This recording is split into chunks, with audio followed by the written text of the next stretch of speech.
Morning, I'm meteorologist Mike Favetta. You are watching ONNJ Mornings. We've got a beautiful check of your forecast for today. Time now is 7:01, and getting your day started in New Jersey. It looks bright and sunny across the Garden State, with temperatures holding right now cooler than they were at this time yesterday. 55 right now in Newark, even 45 over into Atlantic City. So a little bit of a chillier feel, but as we head through the afternoon, the weather story of the day will be that wildfire smoke, which moves on in to the northern part of the state throughout the afternoon.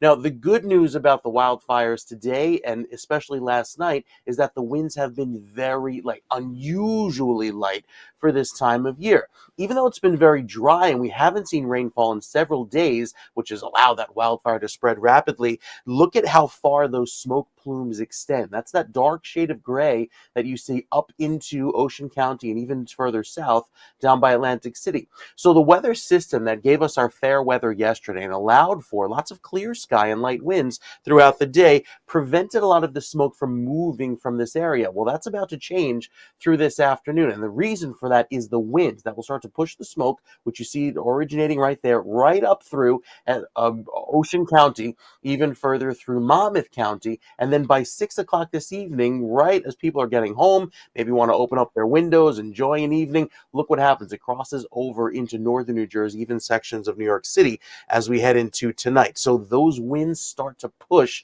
the smoke in different directions over more populated areas as we head into the next few evenings. So that's something to watch even going throughout the next few days. The good news is the rain comes in by the end of this week, and that will really help firefighting efforts, as today the wind starts to pick up by the end of the day. Temperatures hold in the 70s through this afternoon. Otherwise, it's a pretty beautiful day. Lots of sunshine around with another mild afternoon. Plenty of pollen, too, if you're an allergy sufferer. And then throughout the course of tomorrow, the clouds take over. The winds are still gusty, but the rain starts to move in.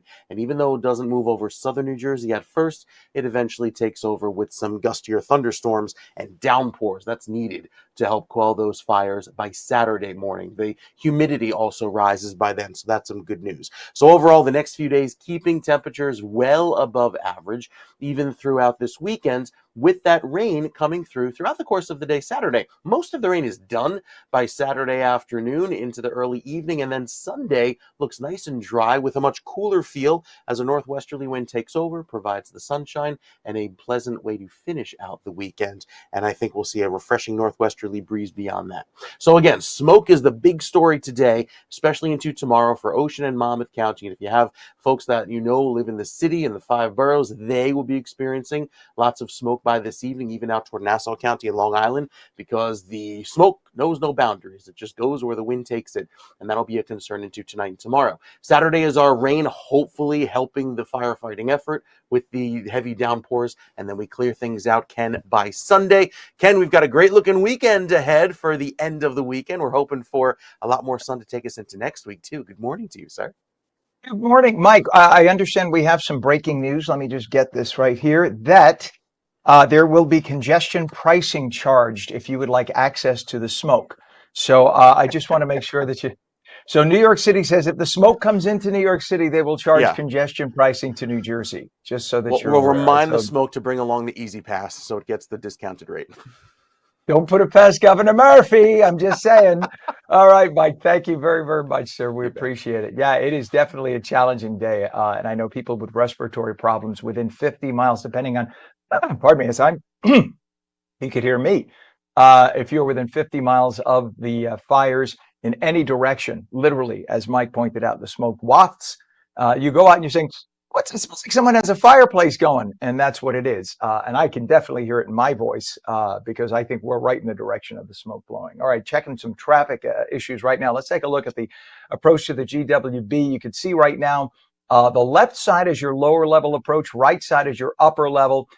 Just because there's a gap there, don't let it fool you. It's just that those two trucks in front are giving some extra space in front of them. But there is about a 45-minute slow delay there to get into Manhattan on the 8095 approach, either upper or lower. So give yourselves extra travel time. Everybody back to work this week, and they're all driving their vehicles. Nobody seems to be taking mass transit. Other roadways to look at, we have a crash now in 678 This is northbound at exit A in New York. This is exactly where we had an accident yesterday, just to give you an idea. I don't know what's going on there, but the same place. They may be doing construction. It's causing people to jam their brakes. We have a crash on the Garden State southbound north of exit 144, which is Route 510 in Newark. Left lane is blocked. Crash on the GSP northbound north of exit 144 in Newark, which is the exit for Route 510. One right lane blocked there. New Jersey Turnpike outer roadway has a crash northbound south of interchange 7A, which is 195. Hamilton Township, the right lane is blocked there, and we have emergency construction I-80 east and west at exit 34, Route 15 in Wharton. You can see it's pretty heavy if you look at Route 15 there on the right side of your screen, but you can see those construction crews jamming the roadway. They've been working for months, and this is going to be going on for the next 2 months at least. So be ready for that. If you want to get westbound roadway, that will be open at least one lane, they're saying, in about 2 to 3 weeks. And then the eastbound roadway will not have any lanes open for at least 4 to 5 weeks. It is now 7:06, and as Mike was saying, that massive wildfire in Ocean County that broke out Tuesday has already grown to about 12,000 acres. It's growing at such a rate, it could become one of the biggest wildfires in the entire state in decades. It's called the Jones Road Fire. It's barely 30% contained at this point. Nobody's been hurt. No homes have been damaged. The problem is at least 20 structures are still right in the way of that fire, but at least the evacuation order for the area, because of the winds, the evacuation order has been lifted. Again, the air quality for Ocean, Atlantic, Cape May, and southeastern Burlington counties right now, they're saying it's a bit smoky for residents as that fire continues to burn in Lacey and Ocean townships. But again, no matter where you are within about 50 miles, depending on how the wind is blowing at that moment, you could find out. You can go online, or we could tell you, depending on where you are. You can go to Mike's site on ONNJ.com, take a look at his weather. You can see where the winds are blowing and get an idea. You want to be out of the path of those winds if you have breathing issues of any kind. 7:07 for his final journey. Pope Francis, dressed in red vestments, which is the symbol of blood and fire, the Holy Spirit, and a traditional white cassock underneath. That's called an alb, that represents purity. He'll be carried to the Basilica of Santa Maria Maggiore outside the Vatican on Saturday, and that's where he will be laid to rest. Pope Francis, born Jorge Mario Bergoglio to Regina Maria Sibori and Mario Jose Francisco in Argentina, died on Monday of a stroke and cardiac arrest. His family had migrated to Argentina, like about 70% of the people there. They came from Italy during the early part, right after World War II. A lot of Italians and Germans migrated to Argentina, so that you get a lot of people with Italian and German names there as a result. Well, he died on Monday of a stroke and cardiac arrest. In the early morning of Easter Monday, Pope Francis had a stroke and right away went into a coma, so he was pretty much at peace fairly quickly, no suffering there. The late pontiff then went into irreversible cardiocirculatory collapse, meaning his whole circulatory system just stopped, and he died at the age of 88. Or as we like to think in the Catholic Church, he rose at that point. That's when he met his maker. His final public appearance was on Easter Sunday. Amazingly, he seemed to have energy. He blessed crowds, tens of thousands of faithful in St. Peter's Square, and it was back on February 14th that Pope Francis was admitted to Rome's Gemelli Hospital, where he received the medical diagnosis of double pneumonia. Ironically, Gemelli means twins, and he had pneumonia and twins, both his lungs. He remained hospitalized in the hospital there in Gemelli, 38 days. He looked like he was getting better, came out, but you could hear it in his lungs that he just wasn't there yet. The Pope Francis, who will have Franciscus on his tombstone, will be laid to rest again on Saturday. He was 88. 7:09, the Department of Health and Human Services will hand out over $20 million in so-called diversity grants this year, aimed at increasing the number of minority nurses, even as the Trump administration has sought to crack down on diversity, equity, and inclusion. The purpose of the initiative, known as the Nursing Workforce Diversity Program, is to increase nursing education opportunities for individuals who are from disadvantaged backgrounds. Well, the notice defines underrepresented as racial and ethnic minorities, Native Americans or Alaska Natives, African Americans, Native Hawaiian or Pacific Islanders, and Hispanics. But notably absent are any whites who come from poverty, because there are plenty of them, and Asians. They're not considered underrepresented. It used to be if you were minority, now it's underrepresented minorities, meaning if there aren't a lot of you in a particular group, then you are allowed in at a special rate. Otherwise, you need not apply. So this is something that I'm sure the Trump administration is going to be taking a little review of. 7:10, and Treasury Secretary Scott Bessent said yesterday there's an opportunity for a big deal on trade issues between the U.S. and China. Trump had imposed high tariffs on China, 145%. That impacted a lot of American businesses doing business with China. Shortly before Bessent spoke yesterday, the Wall Street Journal reported the Trump administration was considering reducing those tariffs to between 50 and 65%. Bessent went on to outline a blueprint to restore equilibrium to the global financial system, specifically the World Bank and International Monetary Fund. By the way, yesterday the Dow responded, closing up significantly considering to the previous days. The Dow closed up yesterday at 400 points, and right now futures are mixed. 7-Eleven, hospitals in Texas reporting that tens of thousands of illegal aliens there were treated by their facilities in recent months, and the cost of the care in the tens of millions of dollars. That means some hospitals may have to close. Locals who do pay their bill will now no longer have access to those hospitals because the financial drain is so big, because the law says whether you can pay or not, whether you're legal or not, no matter where you're from, and understandably so, if you have an emergency, you come to a hospital, they must treat you, and they must treat you as if you are a billionaire. Well, Governor Greg Abbott ordered Texas hospitals last summer to begin asking patients to disclose whether they were here lawfully in the U.S., not because they wouldn't be treated, but so that he could seek reparations, if you will, for those hospitals from the federal government. Patients were told their answers would not jeopardize their access to health care, and they would not, but they were not legally required to answer, courtesy at the time of the Biden administration. It is 7:12. Have a baby, get a check. President Trump yesterday suggested that he would support a proposal to give moms bonuses when they have a child, as statistics are showing a declining birth rate here in the United States. That could mean up to a $5,000 bonus and extra cash for moms after they give birth. I'm sure a lot of them could use it at that point. So get to work. You got a lot of babies to make. 7:12, a 21-year-old woman was killed late Tuesday afternoon. A man was hurt after shots rang out in a Patterson Park. Reports of shots fired at Eastside Park sent police rushing to the scene, but they didn't find anybody there. Instead, a man and a woman later got rushed to St. Joseph's Hospital. The woman was pronounced dead at the hospital. The 24-year-old man given treatment. So far, no arrest, but police are investigating. And a Maryland illegal alien has been charged with murdering his girlfriend after her body was found in a forest outside Washington, D.C. 24-year-old Casey Robinson Alexi Barrera Rosa was charged with murder. They say that he killed his girlfriend, 23-year-old Lesbia Milet Ramirez Guerra, a mother of two young children, who was reported missing March 31st. Rosa's uncle was charged as an accessory to that murder. This is the third high-profile crime case involving illegal aliens in the state of Maryland at a time when liberal lawmakers there in the state are going out of their way to attack the Trump administration for deporting criminal illegals, and they are going out of their way to defend and protect those criminal illegals as citizens are being murdered.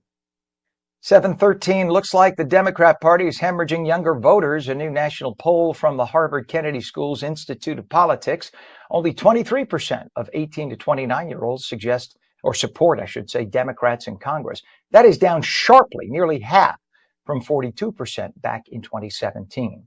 Meanwhile, about a third of the same group supports President Trump and congressional Republicans. So 18 to 29-year-olds dramatically shifting support away from the Democrat Party and to Republicans, both for President Trump and the Congress members. That number is pretty much the same, by the way, as it was during Trump's first term. So Trump held on to younger Republicans since the first term, whereas Democrats have lost about half of their support. It is now 50 degrees at 7:14. When we come back, what is the incoming head of the Northern New Jersey American Heart Association doing to step up her position? We'll tell you. We're going to have her on. It's going to be mostly sunny, dry today. Really nice. Highs in the low to mid 80s. Meteorologist Mike Favetta returns with your full Garden State forecast. And we'll take calls at 888-658-0234. You're watching ONNJ Jersey Mornings. Don't go away.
Welcome back to On New Jersey Mornings for your Thursday. I'm Ken Rosato at 7:16, and we are taking calls at 888-658-0234, 888-658-0234. Mostly sunny and dry today.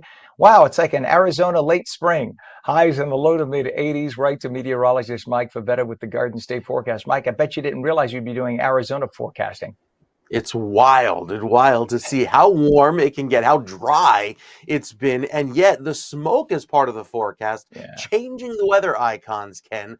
Rare to see this much of a smoky forecast, at least here in central New Jersey. You see from Freehold to Point Pleasant, even down by Toms River, that smoke will be working its way northward throughout the day today, and even inland over sections of central New Jersey. So if you find yourself up toward Matawan, Aberdeen, even as far north as New Brunswick, yes, you will see plenty of hazy skies in your forecast today, even as the air quality goes down through this afternoon. So there's the fire that is now spread even a little further east as the winds have been very light, but allowing for a larger area to be burned. That's area in red shows where the fires have been detected by satellite at 7:17 this morning, affecting air quality as now that smoke will start to drift northward throughout the day today, seeing those air quality numbers drop anytime the number goes higher, especially above 100.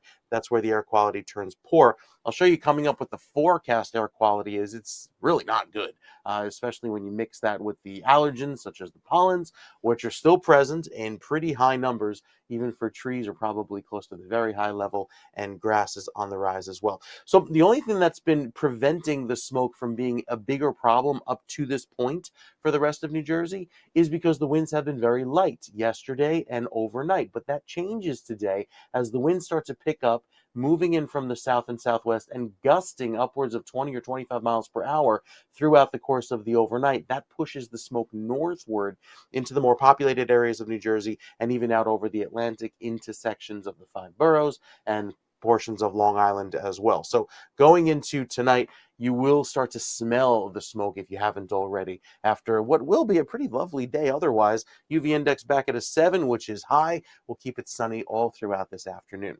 The cloud picture showing lots of clear sky around today, but this is our last day of full sunshine because look what comes in from the west. This is our rain that arrives in the form of some light showers tomorrow evening, turning into thunderstorms by Saturday. So here are those winds pushing in that smoke here to northern sections of the state through the rest of the day today. Tomorrow morning, still a bit breezy and also cool, but clouds take over by tomorrow afternoon, and some light showers get going in northern New Jersey. Still won't see that rain until Saturday down south. But when the rain comes in at a good heavy clip, especially with some downpours likely later Saturday morning and again Saturday evening with some embedded thunderstorms. So a good soaking rain with about a ½ inch to an inch falling in that short amount of time. And then it clears out with a northwesterly breeze for Sunday. That clears out our skies, keeps it nice and cool. Temperatures will start off in the upper 40s and low 50s statewide, climbing to a high in the mid 60s, and we'll keep it nice and sunny going into Sunday afternoon for the state. Beyond that, Monday is nice and dry. Tuesday turns warmer, and that temperature really starts to soar into next week with highs that could be approaching the upper 80s by the time we get to Wednesday before another front sweeps on through. So some very warm weather on tap as we wrap up the month of April and even going into next weekend. We look nice and dry. So with this weekend's weather starting off wet, specifically for Saturday, temperature of 74. We cool down for Sunday, bring back the nice dry northwesterly breezes, and that'll also help clear out some of the smoke, pushing it with whatever fires are left by Sunday out to sea. So a very changeable forecast, and forecasters are watching it closely, especially the health experts and the local enforcement, because it's dangerous when you have this much smoke traveling this close to the ground over very densely populated areas, especially as the weather is kind of all working together to allow that smoke to proliferate close to the ground throughout the next day or so. Yeah, this would be bad for anyone, but if you have respiratory issues, if you have asthma, if you have a respiratory virus right now, definitely want to avoid that. Time to break out and dust off those old masks, because if you're going to be outside, that actually could help a little bit with the really fine ones, the 95 masks, right? Because that'll absorb a lot of the particulate matter. So, anyone who may have poo-pooed it, maybe viruses could pass through, but smoke particles are larger. They will get trapped. So that's a good thing. If you're going to be outside gardening or anything like that, wear that K95 if you have it, and that'll help you out. Mike, thank you so much. Really important information. We appreciate it. It is now 7:21, and some traffic issues we have to tell you about. We have let's take a look at the Garden State Parkway actually right now. This is in by Colonia, north and southbound. It's flowing pretty well. A couple of minutes ago it was a little denser than that. But just to give you an idea, this kind of a flow within the next half hour or so indicates this is going to be very, very heavy at this area. So just a heads up that when we look at certain benchmarks and certain times, and that much of a flow at this point near Colonia, that tells us that there might be a traffic issue building. We'll see what happens in the next half hour. Also on the Garden State Parkway southbound north of exit 144, Route 510 in Newark, we have all lanes open now. Because a vehicle has been moved to the right shoulder, but it's going to be slow going through there because of an earlier accident. We have a crash on I-678 northbound. This is way up by the Rockland County border, exit A in New York. The right lane is blocked, so if you're making your way up and over from New Jersey, that's what you're going to find. You have a problem right now in the GSP, back to the GSP northbound at exit north of exit 144. Right lane blocked. We have New Jersey Turnpike outer roadway northbound south of interchange 7A, which is 195 Hamilton Township. The right shoulder is blocked. Let us show, if we could, the approach to I-80 near exit 34. This is actually I-80 by Berkshire Valley Road, and this is Jefferson Wharton area. Oh, I'm sorry. This is GWB? All right. I'm sorry about that. We could show the other one in a minute. This is the entrance of the GWB. The left side is the lower roadway approach from 8095. The right side is the upper, and this has even slowed in the last 15 minutes. Now you're talking about a 50 to 55 minute drive over the GWB into Manhattan at this time. So if you're headed in by car, that is an indicator you need to give yourselves extra travel time. We can come back on camera as we set up that other shot. We're going to show you the approach to the point where there's construction for that sinkhole repair on I-80 in Wharton. This is, again, I-80 Berkshire Valley Road exit. And you can see that's where the construction is set up to detour people off, and it is slow already. So this I-80 exit 34 construction issue, it impacts people several miles in either direction, as you can see, because the roadway is closed in both directions at exit 34, Route 15, and that is in Wharton. All right, so give yourselves time today, please. 7:23, a longtime volunteer with the American Heart Association, stepping into her role as the Northern New Jersey board chair this July, leading efforts to combat heart disease and stroke. Deanna Zuber, an inspiring agile transformation coach at Bayer Consumer Health North America, is a stroke survivor herself and a passionate advocate for heart health. And she joins us now. An AFibber right here. So happy to have somebody who has survived a stroke to be talking to you and have you tell your story. Deanna, it's an incredibly inspiring one. Share a bit about your experience as a stroke survivor and your diagnosis also with Myamoya disease. Yes. Hi, Ken, and hi, New Jersey. Thank you so much for having me. I am born and raised a Jersey girl, so this is a very exciting opportunity to speak with all of you today. 5 years ago, I was starting to experience very unexplained symptoms, random dizziness, loss of balance, blurred vision. I also was experiencing aphasia and slurred speech. I couldn't understand what was happening to me, and I was exploring a lot of different doctors to try to understand what was happening within inside of my body, and I knew that something was not right, but no one could find anything. I was a vibrant, very active working mom and formerly a dancer, so I couldn't understand what was going wrong. But it wasn't until September 11th, 2018 that I experienced an ischemic stroke alone in my kitchen. And if it wasn't for the American Heart Association for teaching me the importance of taking action and knowing the symptoms of a stroke, I may not be here today. I immediately knew what was happening to me because of the left side weakness that was happening, and also just the culmination of the numbness and the attack I had on the left side of my body. I took an aspirin right away. I called 911, and later I was diagnosed with a very serious brain disorder called moya disease, which is the narrowing of the blood supply to the brain. And what happens is when that occlusion happens, it creates TIAs, strokes, also seizures, and neurological deficits, even death if it's not treated. Unfortunately, I required emergent revascularization of my brain, which was a double brain bypass used with an artery from my scalp on November 13th, 2018, from a specialist neurosurgeon in California. And I was able to revascularize the right side of my brain to return it to normal blood flow. And happy to report that 60% has been returned back, and I have new vessels growing, and I'm feeling great. And it's just an honor to be here to share my story, in hopes that it will inspire and also educate and inform others to understand what moya is. That's an amazing story. And for those who get confused, an ischemic stroke is when you have a clot, right, as opposed to a hemorrhagic stroke when you have a bleed. But either kind of stroke, though, you're choking off blood supply to a section of the brain, and depending on where in the brain, it could permanently damage, in many cases, whatever part of the body is controlled by that part of the brain, right? So you're really lucky that they were able to revascularize, because not a lot of people get to that point, even surviving a stroke, let alone being able to get that healing procedure. So that's an amazing, and thank God you could tell the story, because I think a lot of people, especially women are caretakers. Yes, I'm generalizing, but you worry about what the kids are doing when your husband has a headache or your partner, but women tend to ignore their own symptoms. So now that you are the chair in Northern New Jersey, so what does this role mean for you, and what kind of inspiration do you want to give and tell other volunteers to give in the fight against heart disease and stroke? Thank you.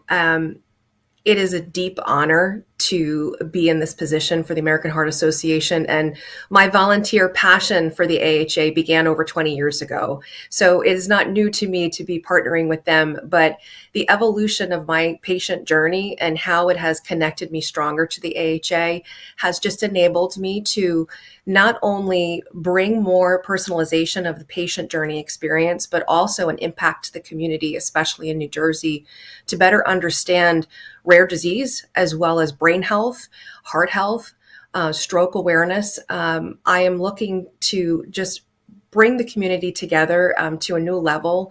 And I'm so excited to be part of it. And I've been formally serving on the board so far for the past 2 years, and being involved as an Open Your Heart speaker at the New Jersey Heart Ball, and super excited about the events coming up. But it is one of the most beautiful networks of people I've ever met in my life.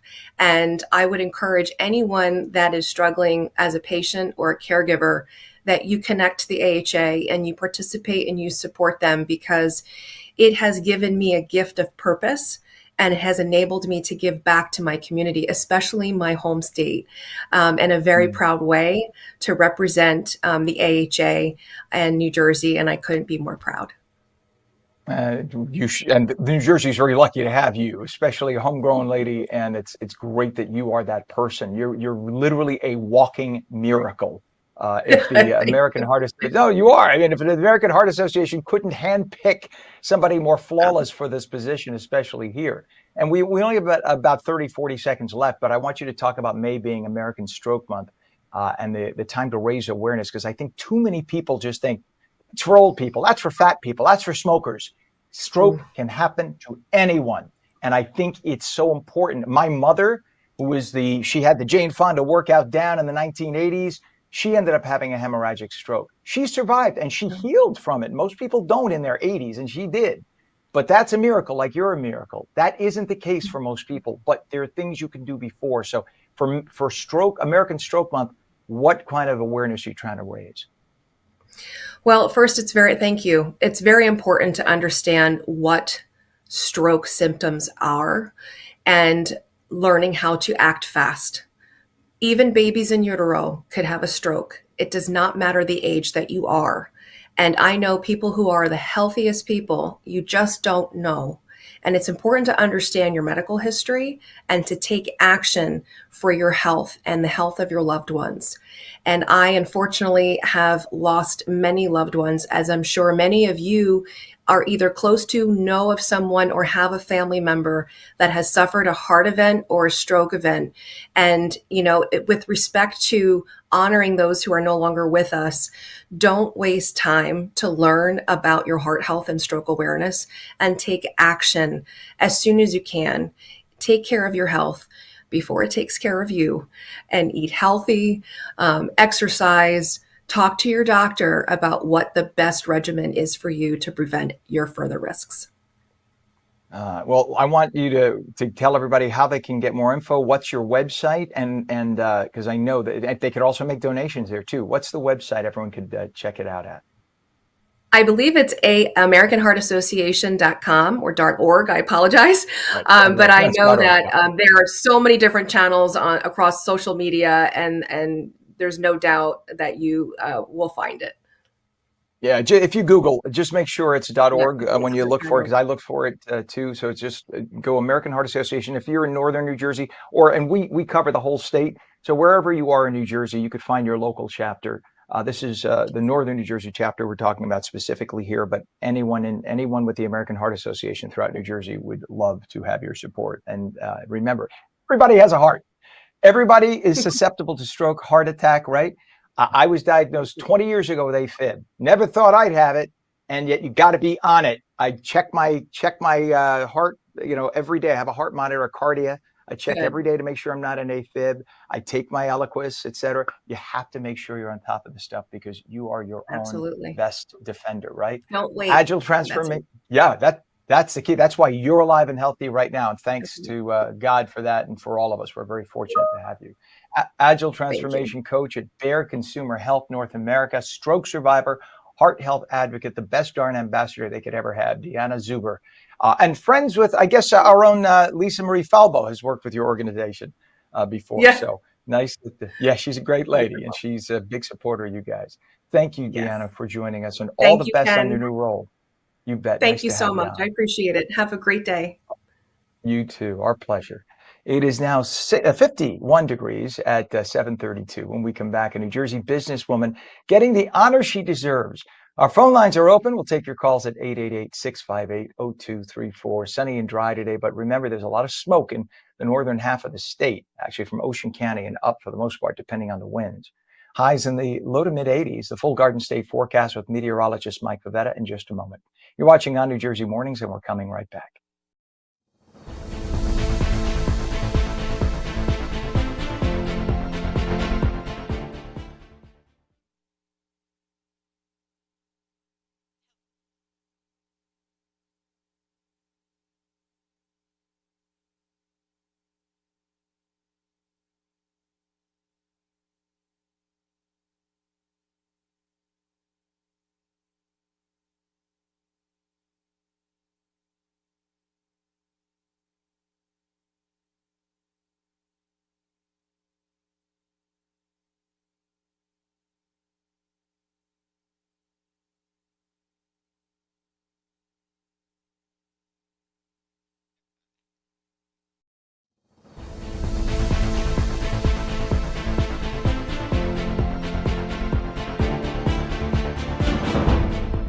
Good morning, 51 degrees now, 7:34, Thursday, April 24th, 2025. I'm Ken Rosato. Welcome back to ONNJ Mornings. Mostly sunny and dry today, highs in the low to mid 80s, but smoke could be traveling all over, especially from the central part of the state, north and south. I know we officially say there is no central New Jersey. It's either northern New Jersey or southern New Jersey, depending on whom you talk to. We could start World War III on that argument.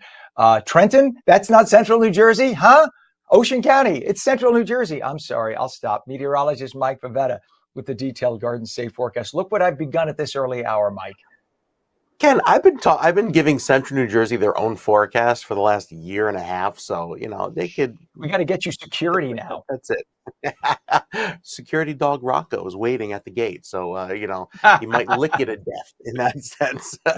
Hey, we've got some really smoky weather on the way for this afternoon, and I think once we get to this evening is really when it becomes a concern. So you may be waiting all day, 2 o'clock, you're outside enjoying the beautiful sunny weather, saying, "What smoke? Where is it?"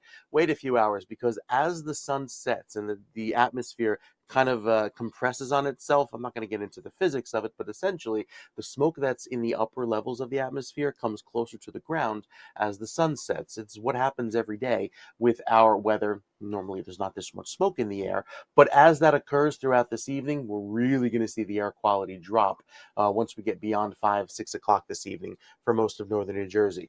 That poor air quality sticks around through at least tomorrow when the rain arrives tomorrow afternoon for northern sections of New Jersey. All of the state sees the rain in pretty hefty amounts, like some thunderstorms throughout Saturday morning into Saturday midday, helping to not only quell the fires, but clear the air out by Saturday evening. And then we're left with a lovely, dry and breezy Sunday on tap. So big changes ahead in the weather, especially as we take it through this afternoon. Now, if you find yourself through Atlantic City and south, the smoke not going to be an issue for you, because with all of the embers and the smoke particles starting from, say, Barnegat and north, all of that smoke will be blowing northward thanks to a southerly breeze. So you'll actually have a fine afternoon if you find yourself, say, south of exit 40 all the way down to exit 0 in Cape May. Plenty of clear sky and a nice refreshing breeze. Inland is where there's a concern, especially with that sea breeze blowing some of that smoke up toward Hamilton and even by Camden and Glassboro. I don't think it'll make it that far west, but still plenty of poor air quality on tap for today. So far today at 7:36 this morning, we've seen there's the smoke, or there's the fire rather, the dots of red, and the smoke emanating out from that, even going out into the Atlantic and portions west. Again, haven't seen the wind blow this around very much, but now that the wind starts to pick up, we'll see that forecast smoke take over. This is the computer model forecasting. There's the smoke originating at the fires, going right up the parkway, there in through Monmouth and Ocean County, and then crossing the harbor into sections of Brooklyn, Queens, and out by Nassau County. So even places like Newark, New Jersey, and back over inland there toward Middlesex and Monmouth County, you tap into some of that smoke throughout the course of this afternoon. It stays nice and dry today. We're far from a record, but we'll keep the weather warm and sunny throughout this afternoon. Skies are nice and clear. Can't get any rain in here until at least tomorrow. So we're dry today, but once we get through tomorrow night and Saturday is our best chance for wet weather across the state, and then we dry out again for Monday into Tuesday. So the air quality, again, anytime the number is below 100, you're doing okay. And that's relatively the case for most of the state. But right where you see, again, within that 50-mile radius of the smoke, especially north of where the fires are, you will have air quality that's pretty poor. Above 150 is hazardous. Anytime you get above 200, that's where you have to stay inside. So to have these numbers in the 100 to 175 range, even in places like Tom's River, again, you see the color scale here, it's approaching that hazardous color. So it's something to watch even through this afternoon. The reason for that, the big high pressure driving our winds, pushing that wind from the south to the north as that smoke drives in northern New Jersey. Now we get some clouds in the mix for tomorrow. I think the rain that comes in for tomorrow evening is light, but Saturday's rain is substantial. And that'll give us a good soaking up to about an inch of wet weather. That clears by Sunday, and then we're left with nice, dry, refreshing northwesterly breezes. Hopefully by then, a lot of the fires will be out, and the residual smoke, or whatever's left, will be blowing out to sea. 7-day forecast has plenty of sunshine throughout today. Clouds tomorrow. Saturday has the rain, and it's a pretty wet day most of the day Saturday. I don't think we'll get a lot of sun, maybe a little clearing by later on in the day, but Sunday is a beauty. 66 and sunny, nice and dry, and look how we warm into the mid-80s by Wednesday. A nice warming trend that'll take us well above average by the end of the month.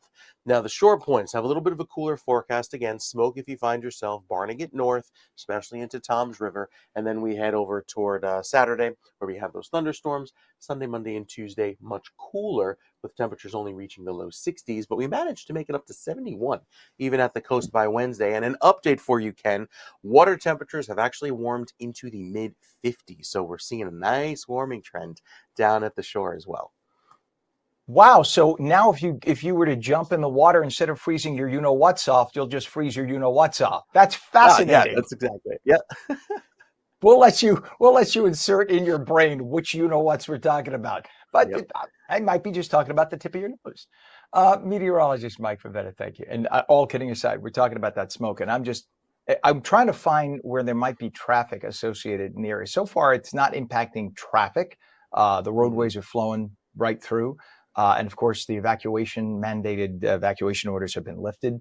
But yeah, if you're going to be outside, if you've ever experienced any kind of asthma and you want to spend a little time outside today, gardening, walking, jogging, make sure you wear some kind of a good respiratory device, because depending on the direction of the wind. Do you know what the direction of the wind is right now, Mike, Yeah, so from the there, or is wind it varying? blows right now. The wind is very light. It's blowing from the south, but only about 2 miles per hour. But the winds pick up today, blowing up to 20 or 25 miles per hour. And Ah, yes, that may help fan the flames, but it's going to drag that smoke right up the parkway into Ocean and Monmouth County by the afternoon. gotcha.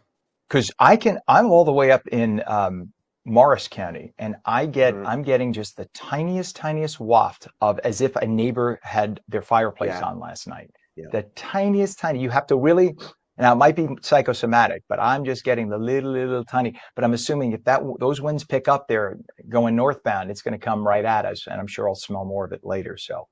But yeah, make sure if you have respiratory problems, wear a mask. We're going to spend some time outside today. Otherwise, stay inside, shut all the doors. That's what AC is for. That's why you have filtration in your AC, right? Right. Kind of if you have breathing issues, especially older. Mike, thank you so much. That's very important info. We appreciate you. 51 degrees right now, and we do have a couple issues to show you rather.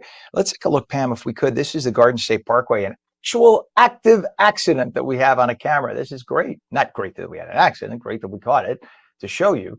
Not causing massive issues, a little bit of rubbernecking. Yeah, Pam is laughing like, nice, Ken. Nice that we have an accident. You can see the traffic that is, look at that. We got it live on the air as they clear the accident. There's timing. Timing is everything. Cue the police. So that was causing just a little slowdown. That's 140, mile marker 145.8 north of exit 144. That's by Valesburg on the Garden State Parkway. But now you can see they pulled away the accident. They pulled away the emergency vehicles, and things are flowing. A little bit of dense traffic, but at least they're flowing. That's a good thing. We have that was in fact, that's what popped up first on my screen is that that accident that we just showed pull away. We have a crash on the Turnpike outer roadway northbound south of interchange 7A, which is 195 in Hamilton Township, with the right shoulder block. Delays on the Turnpike Eastern Spur northbound from the Southern Mixing Bowl in Newark to south of interchange 15X, the Secaucus train station in Kearney. For those of you in other parts of the state, it's not pronounced Secaucus. The locals pronounce it Secaucus. I'm just doing what the locals say. Let's see, about a 5 to 7 minute delay through there. That's all due to volume. All lanes are open though. And we have delays on the Turnpike outer roadway northbound from south of interchange 14, which is I-78, to the southern mixing bowl in Newark. All lanes open, but about a 2-mile delay, all due to volume. Let's take a look at the approach to the GW Bridge right now. East and 8095, rather. You can see right now the lower level looks a little harder to get across with. That's on the left side. That's a little heavier than the upper level, which is on the right. Both are pretty much jammed. So now you're looking at close to an hour to cross the GWB. Just giving you a heads up. So if you have to drive in and you're taking the GWB, you're going to need some extra travel time, because that's about probably about 50 to 60 minutes, just based on my experience for that area specifically. And I drove across that yesterday, about 2 hours after this time. So about 22 hours ago, I was right there. So that's what it takes when it looks like that. We have also a shot we could tell you about the progress that they're making on I-80 at exit 34, which is Route 15 east and west. That roadway with the sinkhole repair remains closed at this hour and will remain closed for the next few weeks. There you go. You can see Route 15 on the right-hand side, but I-80 by exit 34 closed both directions. Those are all construction vehicles there. At the upper, slightly left of your screen, they're actually doing work. We see cranes, and they're actually filling in those gaping holes that formed from the abandoned iron mines. That's going to be going on for the next 2 to 4 weeks before they have anything reopened east or west on I-80. It is now what did I say, weeks? Oh, you're saying, no, never mind. Pam is joking in my ear. I'm going to share. She said 2 to 4 weeks. Pshaw, 2 to 4 months. No, keep our fingers crossed that will not be the case. Let's hope it's just 2 to 4 weeks before we at least have a lane open in the westbound direction. And then it'll be about 4 or 5 weeks in the eastbound. It is now 51 degrees at 7:45. And when we come back, wildfires, as Mike's been talking about all morning, they continue to scorch parts of Ocean County, New Jersey. We will speak with a former Newark fire chief about where things stand this morning. It's going to be mostly sunny and dry today. Winds will pick up. Right now, they're very light, but they will pick up and become a little breezy later in the day. Highs in the low to mid 80s. Again, the winds picking up means that smoke is going to be dragged toward the north. So just be aware of that. Meteorologist Mike Favetta will return with that all-important Garden State forecast. And we will take your calls. Let us know if you could smell the smoke, if it's impacting you. 888-658-0234. 888-658-0234. You're watching ONNJ Jersey Mornings. Don't go away.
Welcome back to ONNJ Jersey Mornings. I'm Ken Rosato at 7:48, and we are taking calls at 888-658-0234. I'm just looking down to see if we have one right now. 888-658-0234. It is going to be mostly sunny today. It's actually going to look like a really nice day, and it will be sunny and dry with highs in the low to mid 80s, except as Mike has been telling us, we're going to have winds picking up today. And if you are anywhere near all those fires happening in Ocean County, just watch out for the smoke, because that smoke is dense. A friend of mine is John Del Giorno. You probably know John too. When you were at Channel 7, we were both. Mike worked at Channel 7 years ago as well, and John he's an Emmy Award-winning. We can get into it. He's an amazing helicopter reporter. He posted on his Facebook page last night from 1,000 feet up images of the entirety of the fire, which was unbelievable from that height. Right. But he said that the smoke was wafting up past the helicopter. So it's going into the thousands of feet in the air, because they were at 1,000 feet and it was just cascading past them. But it's an amazing amount of land. People from New York think of New Jersey as factories that they see when they come across I-80. And New Jersey is a lot of forest. And sure enough, a lot of it is burning, which is not unusual to happen this time of year, but you just have to be aware of it, right, Mike? Right, and it's difficult to explain. You're right. From those that are not from New Jersey, that are thinking, "Oh, it's a very densely populated state. There must be so many houses affected." But like you mentioned, not many people know about the Pine Barrens. It's Right. all of these tens of thousands of acres of just pine trees, and yet that's what's been burning. You mentioned that a lot of the smoke in South Jersey. I want to point something out, Ken. Right there, over toward Morristown, there's the smoky icon. So even the weather computer picking up that up in Morris County, yes, you will have that that odor of smoke in the air and maybe thickening smoke throughout the course of the day, with those winds driving from the south, allowing for that smoke in southern New Jersey to work its way up toward northern sections of the state. From Newark and Hackensack, temperatures for you today climb into the upper 70s. And again, if you're sensitive to the smoke, it's best to keep the air on recirc in the car. And like Ken is mentioning, even wear a mask. Now, with the dry weather that's been around, dew points, or the measure of air in the measure of moisture in the air, is quite dry, and that sticks around through tomorrow. But it begins to change by Friday night into Saturday morning, where you see the shade of green pop up here, and that's a little more humid there on the scale, showing the humidity rising, helping the firefighting efforts, but also helping to clear the air with a northwesterly breeze. And with that northwest wind, it dries us out again by Sunday, but I think we'll see a lot of those breezes relax, especially by the end of the day and by the end of the weekend, helping to quell the smoke and the fires. Still in a drought across portions of southern New Jersey and again in northern New Jersey, with the rainfall deficit showing anywhere from 1 to 2 inches up towards Sussex County. We're almost at average in the last 30 days down south, but again, through the middle of May, above average temperatures forecast, not just for New Jersey, but a big warm area out toward the northwest. And then we stay with equal chances of rain, maybe slightly higher, going into the first week of May here in New Jersey. Through the rest of the day, keep an eye to the sky. Keep your be aware, I should say, of the smoke, because I think it'll come on quickly late this afternoon into the early evening, especially across Monmouth and Ocean County. Clearing by tomorrow, that is the smoke, with a little bit of a wind shift. But then by tomorrow evening, the rain begins. Thunderstorms likely on Saturday with some gusty winds as well. And then a clearing for Sunday and Monday, with temperatures cooling down but warming right back up by Tuesday and Wednesday of next week. And the coastal locations seem a little bit cooler throughout today and tomorrow. Again, you're not going to find any smoke south of Atlantic City because those winds pushing all of that smoke northward. Saturday, you have the rain as well with some thunderstorms, and then we're back to clearing for Sunday, with Monday, Tuesday, and Wednesday warming at the shore as well. So a pretty week ahead for next week. Just have to get through, I think, what's going to be a very smoky evening here across New Jersey. And we'll show you those smoke maps again coming up in another few minutes. You can always check them online. I posted them on social, so you can have access to them throughout the day. Fantastic. Very, very important information, and it's great. I just looked at the website, at the collective ONNJ website. You do such great work on that, and you have a lot of info there, which is fantastic, Mike. Thank you. I do use our website, by the way, so yeah, I know. So you see that your mother and I both use your work, just so that you know. So no, you do a lot of hard work on that. Thank you so much, Mike. We appreciate it. It is now 52 degrees, and we do have some traffic issues around the area. I think everybody's back to work and school this week, and a lot of people are driving into the city. They're not taking mass transit. I think this happens when people first come back from vacation. They say, "Oh, I'll drive." They kind of test the waters again driving, and after about a week of it, they say, "Enough of this," and they go back to mass transit, or at least a lot of people do. So right now, what we're seeing is big delays at the Lincoln Tunnel, the South Tunnel eastbound.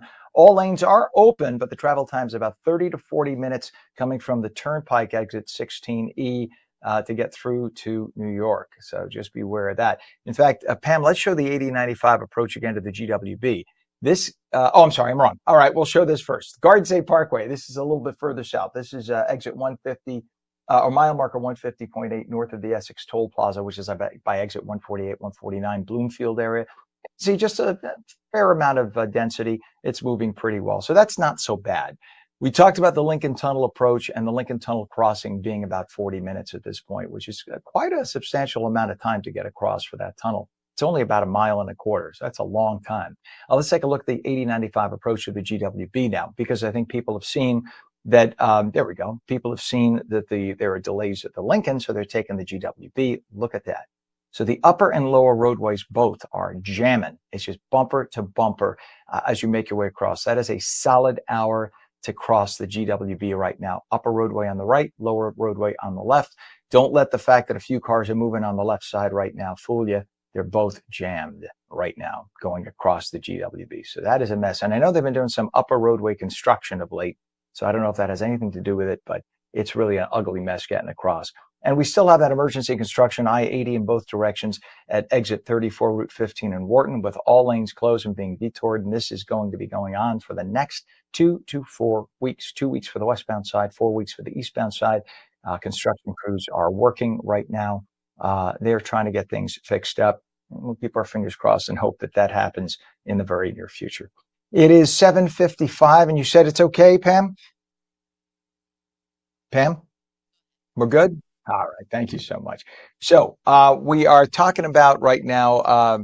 I'm sorry. And here I'm going to bring on our guest, and I thought we were ready, and I don't have the. Here we go. Now we're going to do this. Got it now. Sorry about that. We're tap dancing live. We are joined by a trailblazing businesswoman now from Barnegat, Darcy Ann Flanders, who is the founder of Baseline Group NY, or New York. With 28 years at the helm of her award-winning creative agency, Darcy has just been honored, and rightfully so, with the prestigious 2025 WBENC WBE, which is Women's Business Enterprises Star Award, making her the sole recipient from New Jersey and a standout representative of the New York City metro area WBENC chapter. And the national accolade celebrates her grit, innovation, and ability to meet the complex needs of corporate clients across America. We need to welcome in right now Darcy Ann Flanders. Darcy, I know we were having some technical problems. That's why we're tap dancing around, but I'm so glad we got you on. Congrats to being named such a prestigious thing, the 2025 WBENC WBE Star. It's a long title. Now that you won the award, you should go back to them and say, hey, thank you, but you need to maybe shorten it a little. You are the only winner from New Jersey. So that must be huge. What does that mean to you? Because that is big in the business community. Yeah, and technically I represent New York because that's where my business is incorporated. But yes, New York, the only winner from this region. And what it means is that 28 years of being a part of that network and of serving large corporate clients has gained me some recognition. And it kind of affirms to me that we did something right. You know, Baseline Group NY team is a great team. And I'm really privileged to have these employees that produce this amazing creative. And it's just really nice to be recognized because it does give me the spotlight for a year at different events. And hopefully, you know, that will result in a few more people knowing about our agency.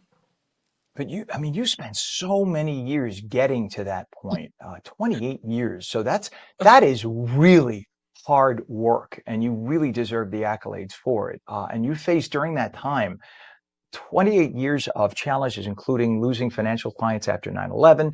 You lost your office to Superstorm Sandy, and 2/3 of your revenue for a in the week. 2000.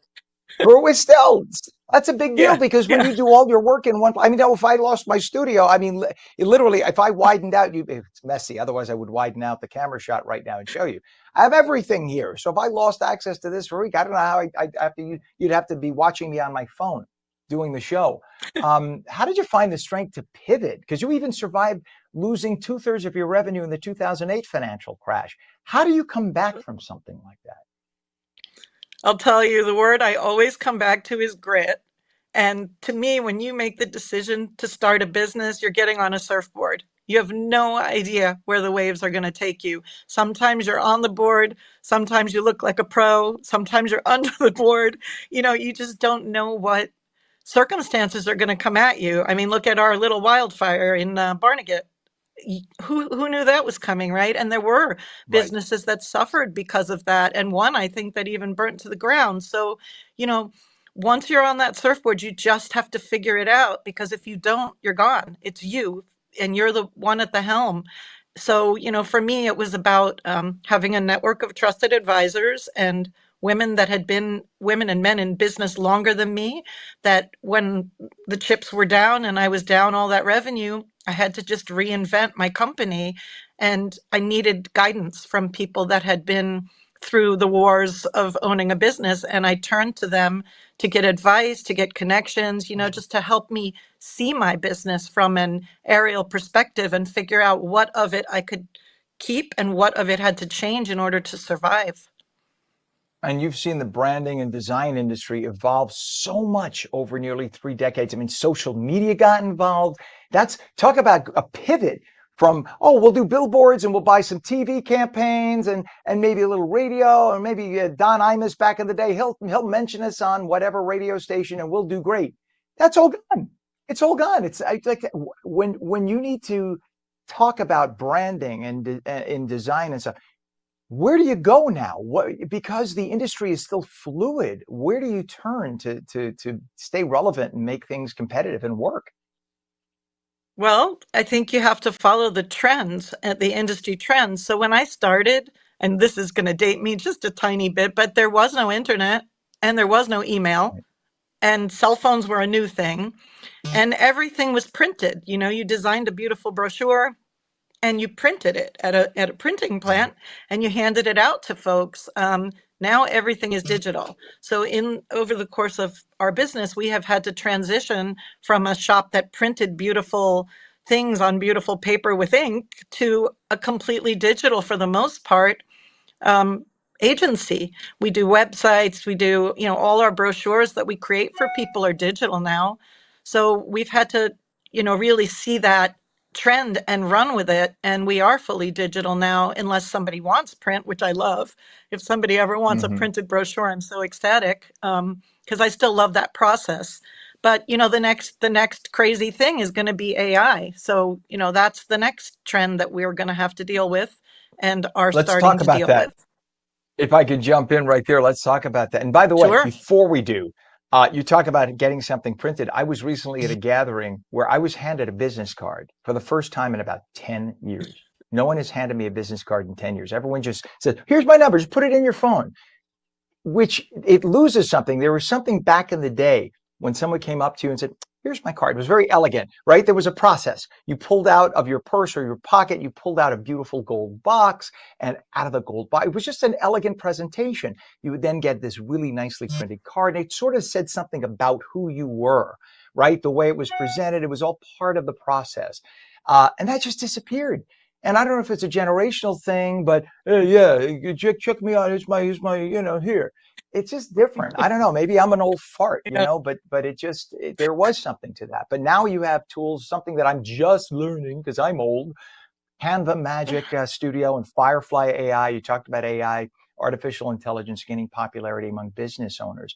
So how can entrepreneurs best use, because artificial intelligence seems like the Wild West right now.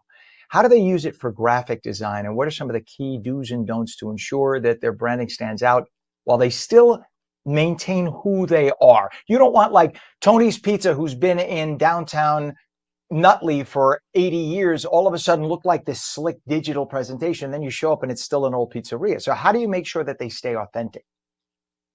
That's actually the key. So for me, I think AI is a tool. I see it as a tool. Like back in the day when we had to write a paper, we would go to the thesaurus and we would look up all this research. And then we would take everything that we found and we would read it, absorb it, and write a paper based on the facts that we had, read.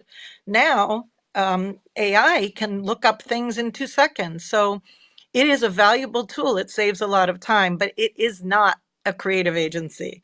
And the difference is being before we design a logo or a brand for someone, there's a whole lot of intake that happens. And everyone on the end of the phone, when they talk to Baseline Group NY, is talking to a designer that has graduated from 4 or more years of school. And we understand what a brand is and what questions to ask the client to make sure that their authenticity, their messaging, their voice, their visual identity is properly done so that it reflects who they authentically are as a business. That authenticity is what separates them from the million other people that do what they do. So if you give AI and you say, design me a logo, it will design you a logo. And it might not be horrible looking. Sometimes it is, sometimes it isn't. But is it appropriate for the brand's vision, mission? Is it appropriate for the audience? Is the audience is it going to resonate with the audience? Is it something that is designed so that when you make it teeny tiny for the top of a website, it's going to reproduce correctly? There's so many things Or you have for a to phone, think about. right? I'm sorry to step in because now, like No. my husband is an executive at CBS, and he's like, everything on the website for the network is designed with the phone. It's all about the phone. Correct. When people look at a phone, you can't see the tiny words that say WCBS TV or whatever. You need to think of Yeah. the phone. And I'm really, I just designed a website for food, and like all my food stuff is written in a certain way. My husband's like, nope, none of it's good because 90% Yep. of the people are going to be on a phone. And it's like, oh, Yeah. now And you have to start. AI doesn't think that way. It doesn't think like you. You're a human being, right? AI is only as good as what you put into it. So if you are a creative and you're using AI to design a logo, you're going to feed it all of that stuff that we get in the brief, and it might get closer to something a client could use. But if just the average person says, "Oh, I need a logo for, you know, a pizzeria," to your point, it's just going to spit out something generic. And unless you cue it and you tell it, hey, it needs to be friendly, or hey, it needs to reflect New York City, hey, these are the colors we want to use, you have to feed it information to get something good out of it. And if you are not trained at whatever it is, design or anything else, you're not using AI the way that somebody trained would use it. And so your result is going to be more generic or inappropriate or potentially not reproducible correctly. Like something's going to not be right because you have to have all that knowledge in your head to feed it the information so it can help you create something. Awesome. Darcy Ann Flanders, founder of Baseline Group New York, honored with the prestigious 2025 WBENC, WBE, the Women's Business Enterprises Star Award, and well-deserved. Long time coming. Thank you so much for being Thank you. with us. I would love to spend, we could spend a whole half hour with you easily to talk about this. And you are so motivational, such an inspiration for people who want to get into business. So it's so great to talk to you. Thank you so much for having me. And You bet. if people want to learn more about Baseline, it's Yeah, baselinegroupny.com. please. That's wonderful. Baselinegroupny.com and learn from a person Yes. who is a pro at it right there. So we thank you so much for being on, Darcy. Have a great day. Thank you, him, for having me. You bet.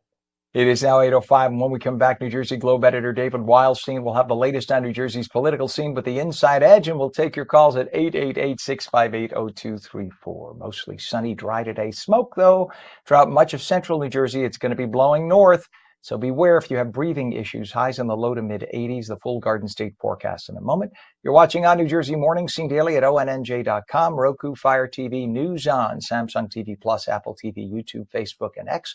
And now streamed live on Rumble and Twitch at twitch.tv/On New Jersey. We're coming right back.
Good morning. It is Thursday, April 24th. Welcome back to On New Jersey Mornings. I'm Ken Rosato, taking calls at 888-658-0234, 888-658-0234.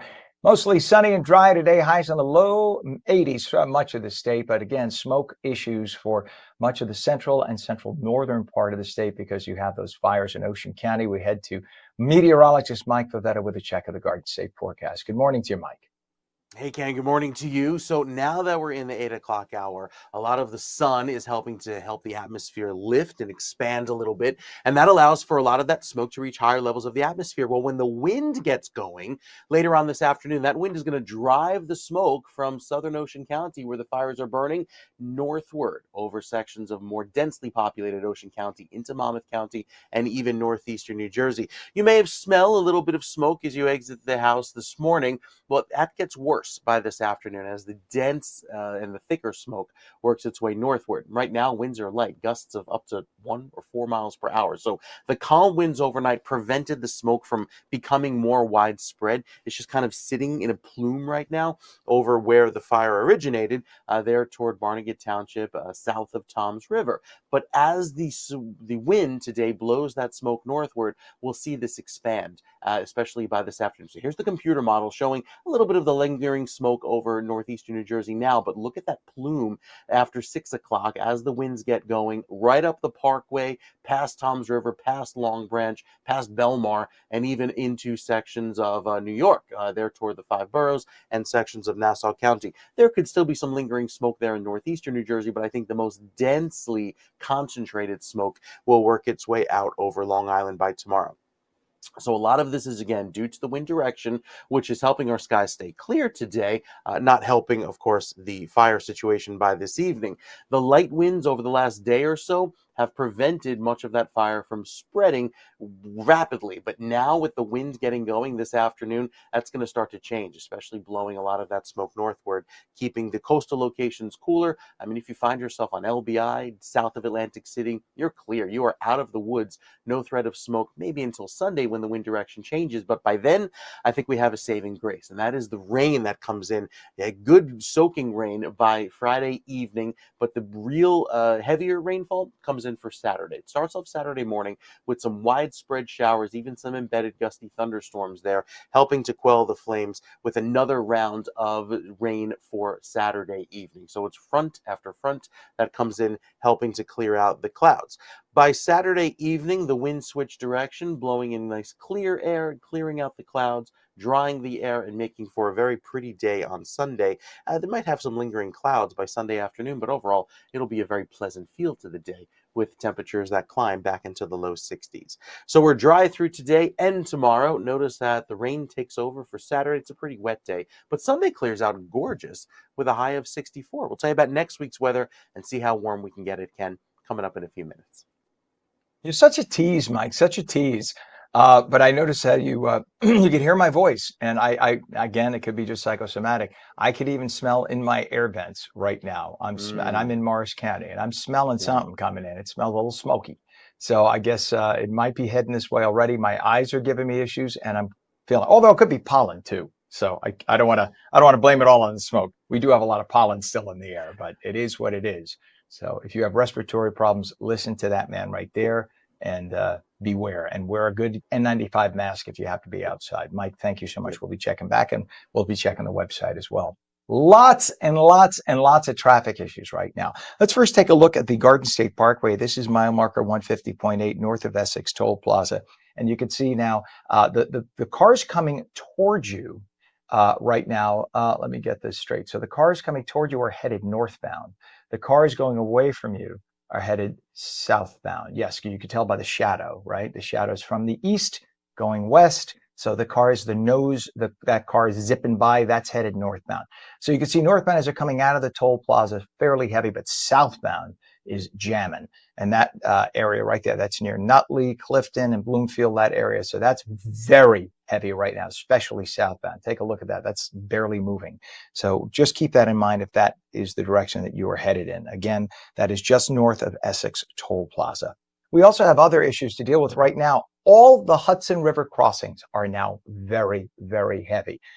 We will be showing you that in a moment, but we could tell you first off that we have one of the reasons, a disabled vehicle at the Holland Tunnel, South Tunnel, eastbound on the New Jersey side by the toll plaza. The center lane is blocked. That's always the worst when the center lane is blocked. So there are only two lanes anyway getting into the Holland, right? It converges down to two. And if the middle has an accident or a breakdown, now you got everybody trying to get around that. So the approach to the Holland Tunnel from New Jersey going to New York is an absolute mess right now. just to give you that heads up. So there's problem number one. The Lincoln Tunnel approach. Right now, Lincoln Tunnel has issues. Well, this is the GWB. I'll tell you all. You can keep looking at this. The Lincoln Tunnel had an issue in one of the tubes as well. And so there was about a 45-minute delay getting through the Lincoln Tunnel, and that caused a lot of people to come to here, GW Bridge. Look at that. The 8095 approach on the left side is lower level, basically stopped. On the right side is upper level, crawling. So you're looking at maybe a 5-minute difference from lower level to upper. Either way, it's going to take you 50 to 60 minutes to get across the GWB into Manhattan. So it's a rough day getting in. I think a lot of people this week back to work decided to drive. Next week, I'm guessing, in fact, I'll bet things are going to be a little lighter next week. But right now, it is nightmarish getting across. We have a vehicle fire on Route 24 westbound, west of exit 9A, which is Milburn Summit, Broad Street in Milburn and Summit. 2 left lanes are closed. We have a crash still on the Garden State Parkway southbound, south of exit 148, which is JFK Drive north in East Orange. A right lane is closed there. We have a new sinkhole, not on I-80, but on 17, southbound north of Sheridan Avenue in Waldwick. 1 right lane closed. I could hear it right now. What is it with all these sinkholes? Why do we have all these? We've had sinkholes. We've always had sinkholes, just that now they're in the news a lot because of what happened on I-80. There have always been sinkholes. They do happen. It's actually not that unusual. And we have a crash on McLester Street, northbound area by Polaris Street in Elizabeth. A right lane is blocked. Now we could show you I-80 east and west, the famous camera that they should start charging for use of, and they'd make a fortune.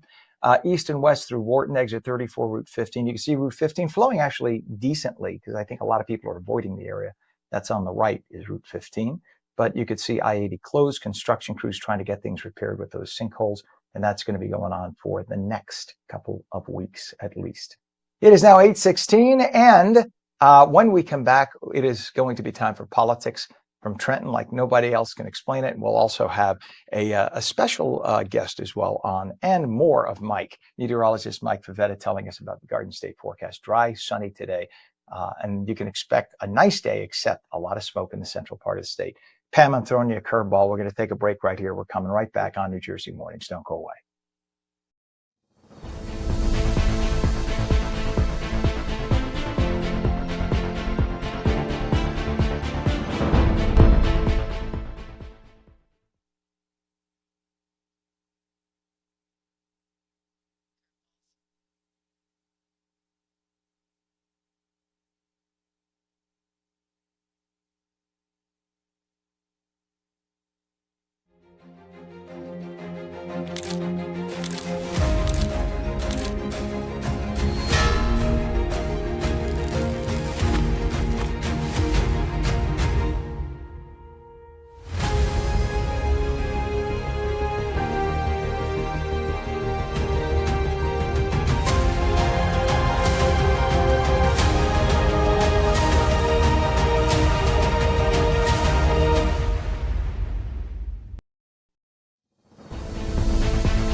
Welcome back to On New Jersey Mornings. I'm Ken Rosato at 8:17, taking calls at 888-658-0234. Sunny today, dry, highs in the low 80s. Just watch out for the smoke from the wildfires in the Pine Barrens and Ocean County, spreading throughout much of middle New Jersey and going up with the winds later on. We go straight to meteorologist Mike Favetta with the Garden State forecast. Good morning, Mike. Those winds that are going to be increasing later in the day, that's going to really be a determining factor for where that smoke goes, right? Yeah, and the winds so far have been a determining factor of keeping that smoke concentrated right now toward portions of southern New Jersey. But now with the wind blowing from the south, it'll move into central New Jersey, which is why you see the smoky forecast for all of central New Jersey, from Long Branch down through Point Pleasant, even Toms River, and back over toward Freehold, right there along Route 35. So with temperatures that will remain, or 33, excuse me, with temperatures that remain rather cool going into this morning, it turns warm this afternoon, even in New Brunswick with a high of 81. If you find yourself back over toward Flemington, there in Hunterdon County, up by Clinton, I don't think the smoke works in that direction because, again, your southerly breeze comes in through Trenton, Mount Holly, and Fort Dix. So not too much of a concern for the smoke there. where the smoke is currently and where the wildfires are right down the parkway. They're south of Toms River all the way through Waretown and by Lacey Township, just in Barnegat. This is where the satellite is picking up the active fires. With the current air quality holding just below 100, even in places like Newark, there has been some smoke overnight that migrated northward, that settled close to the ground, impacting those air quality sensors. But we'll see those numbers jump by the end of the day. And that's what the forecast shows. I'll show you that coming up with the next weather segment. They get above 100, and that's cause for concern. In addition to that, there's also the natural pollens, the natural pollutants, the allergens, such as trees, which remain high. The grass is also starting to rise through the moderate level. We've seen those come through, and the peak tree pollen season. Wind gusts coming up just in the last few minutes. We're now up to 6 miles per hour from ship bottom. So the incident meteorologists on site, those that forecast minute by minute, that with the help of the wildfire service and of course the forest fire service rather here in New Jersey, keeping a very close eye on those wind numbers, especially because that will help determine how fast it takes that smoke to work its way northward. By 2 o'clock this afternoon, the winds start gusting up to 24 miles per hour, even 19 miles per hour in Toms River, but the wind direction is key, showing with that smoke blowing northward, following the wind streams here, going into the city throughout the overnight, could be a little bit of a concern, especially for later on this evening as people make their way home. By Saturday, we'll start to see the winds pick up, but again, this is when the rain comes in, and we'll see a good soaking with that wet weather, allowing for the winds to switch direction, and of course the flames ultimately to help be quelled by those showers.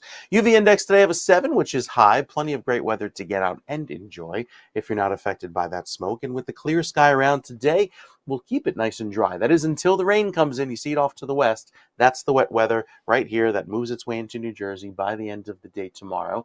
Seeing those clouds first throughout tomorrow morning, gray skies by the afternoon. Some rain entering the picture before the evening rush there in northern New Jersey, and then the heavier downpours by Saturday morning and again Saturday afternoon. So a pretty wet day on tap for Saturday, with clearing expected by Sunday morning. Sunday turns nice and dry with a wind shift, northwesterly wind blowing out any of the residual humidity and clouds, and of course smoke down the shore, and we'll take it sunny with sunshine forecast by Sunday afternoon. So a pretty finish to the weekend, and even going into next week, I think we stay nice and dry with Monday and Tuesday's forecast starting off pleasant and turning quite mild going into the end of next week, with temperatures well above average. We could be flirting with 90 in spots by Wednesday. So pretty pleasant weather ahead for next week. So there's our rain for Saturday, 74 with some thunderstorms embedded in there. So good soaking, but clears by Sunday, 64 as the high. It'll look very pleasant going into the end of the weekend, and even nicer for next week. So it's kind of a shame, Ken. You have all this great weather that you want to enjoy but can't, because with the smoke that you can't breathe in. But I think next week looks a little bit better with even warmer weather to enjoy. So we're hopeful for that. My father said this is spring giving us growing pains. As it takes growth, these are growing pains until hopefully we'll have a nice summer as a result. All right, Mike, thank you very much. And by the way, we will have the former fire chief of Newark on coming up in just about 8 minutes, and the three of us, we could talk about what this means and how it's being treated and everything else, because your insight is going to be essential for this. So we'd love to do this. Sorry to give you on-air curveball there, Mike, but there you have it. That'll be perfect for 8:30. Thanks very much, sir. We appreciate you. It is now 53 degrees at 8:22, and in today's fast-paced, always-on workplace, leading with focus and purpose is more challenging than ever. If you're in business, you know what I'm talking about. And joining us is Dr. Ranjit Nair, who's the founder and CEO of Potluck Culture Solutions. I love that name. And a former corporate HR executive himself. Dr. Nair is here to share insights on leadership presence in the age of distraction. This is what everybody's distracted with: how leaders can stay calm, clear, and credible when the world will not stop spinning. Welcome, Doctor, to the show. Good to have you on this morning. Good morning, Ken. I'm very happy to be here. That's great. And you know, knowing so many people in business, we just talked a moment ago to the female entrepreneur who has been talking about how it's evolving and changing. So the modern workplace is relentless, constant notifications, endless meetings. Sometimes businesses focus on meeting, and they don't go out and execute. It's all about talk, and they don't go out and do it. So what does it mean to have leadership presence in that chaotic environment that we have today, and why is it so critical? Yeah, I mean, it's the world of work is changing dramatically. It's constantly evolving, and now with this new phenomenon, artificial intelligence now becoming ubiquitous in the workplace, it becomes even more challenging, right? I think the constant is leadership. The constant is how can we influence the various generations that are in the workplace, people with different mental models, different perspectives, different approaches to work and attitudes towards work and attitude towards management. How do we influence and at the end of the day get the best out of people and drive a level of trust in the workplace? That's been something that's missing for many, many years. Yeah, and I don't want to stereotype, but I've worked in major corporations in television for decades. I worked for ABC and Fox and CBS, and my husband works for CBS now. And speaking generically here, so no one gets in trouble, you know about HR, so I don't have to tell you. But there is a different mindset with a lot of younger people coming into work who basically don't seem to have an issue with chewing gum in the interview or saying that, I can't work on Fridays. Fridays, I take my dog to get groomed. And I'm so, there's just a whole different mindset, the sense of entitlement. Like, I went to college, so I should have 150,000 a year when I get out. How do you deal with this? How do people in business know how to deal with that? Yeah, I mean, for the first time in human history, we have 5 different generations working under the same roof, right? From traditionalists to baby boomers like myself, Gen Xers who kind of rule the world right now, rule the work world. Then you've got the millennials who are up and coming into that leadership role. And of course, the new players in the workplace, the Gen Zs. And each bring different perspectives to their approach to work. And to your question, the younger folks who are coming in, they are the most technical savvy, the most tech savvy. They are teaching us something about having better work-life balance. They're teaching us about having purpose in your life, not just all work, work, work. Like some of us in the older generation, we think work is everything. So I think at the end of the day, it's not about trying to find the differences in these generations and differences in people, but finding what is common and what unites us all. And I think it's really 3 things. It's trust, it's the environment for learning, and just literally trying to grow and accomplish what your company's expecting of you. See, this is why you're successful in business, because you took my negative spin and you immediately turned it into a positive on the younger generation, looking at the positives you could extract from everybody as opposed to the criticisms. That's why you're good.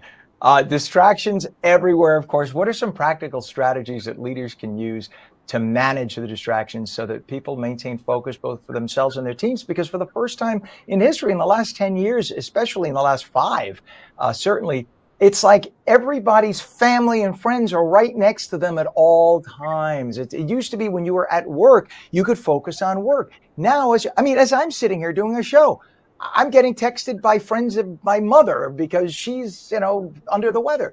So you're always being distracted. How do you deal with that? How do you get a team to focus? Yeah, it's challenging, isn't it? We have so much opportunities to work, but we've got technology, we've got the phones, we've got all kinds of devices, we've got Siri listening to us. But the opportunity that we all have as human beings is to be that human being present for others. So when you are talking to someone, whether it's in person or on a virtual setting like you and I are doing right now, to be to kind of take it in, take in the person, take in who you are, Ken, and you taking in who I am as a human being, being present for one another, listening actively with one another or to one another, asking questions, maybe pausing respectfully and asking, let me see if I understand what you're saying, and repeat back what you heard to affirm that conversation is indeed heard. I think the opportunity we all have is to be present as human beings. The world is changing dramatically around us, but one thing is constant. We are human beings and we need to stay human and be present for one another. And you're proving right here how important good communication skills are. It's such a good, because of what I do for a living, I admire and deeply respect anyone who's a great communicator. You clearly are. Everything about your presentation. It is so important to be a leader with great communication skills. So what is a technique that leaders can start using today to communicate with more clarity and build that trust that you were talking about with their teams? Yeah, asking questions. I think there's of course famous books out there in leadership, many books. But one that comes to mind is a book by Simon Sinek called "Leaders Eat Last." So the person who speaks at the end, let the others speak. Now with 5 different generations in the workplace, we have 5 different perspectives, and there's some beauty in that. There's some richness in that. The traditionals with their values-based approach, all the way to the Gen Zs with their approach to find balance in life and purpose in life. And then, of course, you've got in the middle, you've got the millennials and the Gen Xers who are all about execution and getting things done and asking for feedback. So each of those perspectives bring this nice human mosaic of opportunity for us to be better with one another. I have a simple tool. This is not nothing earth-shattering, Ken, but I use a simple tool called Stop, Start, Continue. Asking questions like, what should I stop doing that's not working? What should I start doing that I haven't been doing but you expect me to do? And what should I continue doing that's working that you need more of? Just a simple thing to pause during the day to not only ask yourself, but ask of the people you work with, your peers, your supervisors, even in your network at home. Try to be the best human being that you can. The more we are open to feedback and understanding how it is that we're behaving towards others, the better we become, not only as employees in the workplace and leaders in the workplace, but just good moms and dads and brothers and sisters and uncles and aunts and friends and neighbors. I think that's what we really have to strive for. All right. As we're wrapping up here, what is a website where people can get more information, Doctor? Yeah, my company is Potluck Culture Solutions. We can be found at www.potluckculture.com. All right. Dr. Ranjit Nair, founder and CEO of Potluck Culture Solutions. It is great to have you on. Just amazing insight. And what a great way to look at the evolving and new workplace and how to deal with it. Make everybody happy and benefit for the company as well in the end. Thank you so much for joining us. It's so good to have you on. Thank you, Ken. You bet. 8:31 right now, 54 degrees. Let's go straight to meteorologist Mike Favetta. He's standing by with the Garden State forecast, and we're going to have sunshine today. It's going to be dry, low 80s, but the winds are going to pick up as the day goes on, and we have those fires in the middle part of the state. In fact, stay tuned because we'll be talking with the former fire chief of Newark to see how we're going to deal with these wildfires and what it means for the central part of the state. But let's first get the Garden State forecast with meteorologist Mike Favetta. Good morning to you, Mike. Hey, Ken, good morning to you. Yeah, we are keeping an eye on the fire situation, and we'll have that complete, like you said, the details on where the smoke is currently, where the fires are burning, and where the smoke is forecast to go later today. Because computer modeling, just in the last few years, has gotten really good to go out about 18 hours to give you a very high-resolution look and view of where those smoke particles will travel. So with a lot of the smoke forecast for Toms River, Point Pleasant, and Long Branch today, Weather Computer already switched the icons from sunshine to smoky, and that'll be the case even back over toward Freehold and Matawan. Any areas within, say, 50 miles of the smoke north of the wildfires will see a little bit of that smoke arrive throughout the course of the day today. If you're south of the smoke, say south of Atlantic City or even on LBI, I'm not going to see much of anything because the wind is blowing in from the south, allowing for the clearer air for you. A little bit of extra tree pollen today as we are in the peak of tree pollen season. And of course, the UV index with the sunshine nice and high at a 7. So we'll take it. With the clear sky through this afternoon, we'll see the clouds move in later on tonight into tomorrow. So the first part of these clouds moving in from the south, and then the rain off to the west. This gets going by tomorrow evening in northern New Jersey, and then finally helps the fire situation and the fire fight by Saturday with a good soaking rain. So with the winds that have been light so far this week, they start to pick up and blow in from the south, and that'll move the smoke northward over the more populated areas of New Jersey, even into New York City. By tomorrow evening, you see some of the showers come in very light. They move on by. They don't really help much, but I think by Saturday morning, we get another round of rain and then a good soaking for Saturday evening, especially with that temperature staying cool and the humidity rising as well, because dew points this time of year always helpful in preventing more of that fire from spreading. By Sunday, we have a drier breeze take over, and that'll blow any of the residual smoke out to sea. For winds from the north and west, keep the skies nice and clear. Also drops the humidity and brings back lots of sunshine for the end of the week, even going hour by hour into next week. We start off on Tuesday with temperatures that'll start to turn milder, and with a chance of a shower, I think by Wednesday, we're looking good with temperatures well above average. So this weekend's forecast, starting off a little rainy on Saturday, turning dry by Sunday with lots of sunshine by then. So Ken, I know we have our next guest. We can talk more about the fire and the situation there coming up.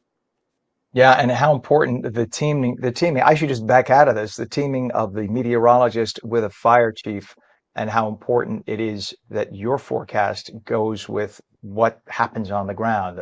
That really is essential. So let's talk about that too. So firefighters, of course, are still battling it's the Jones Road wildfire in South Jersey, or in Ocean County, a blaze. It has scorched over 13,000 acres. It's forced thousands to evacuate.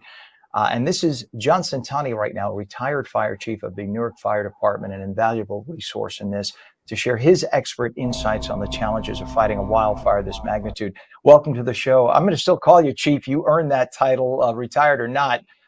Chief, the Jones Road wildfires already burned over 13,000 acres in Ocean County. It's only about half contained right now, 50% as of today.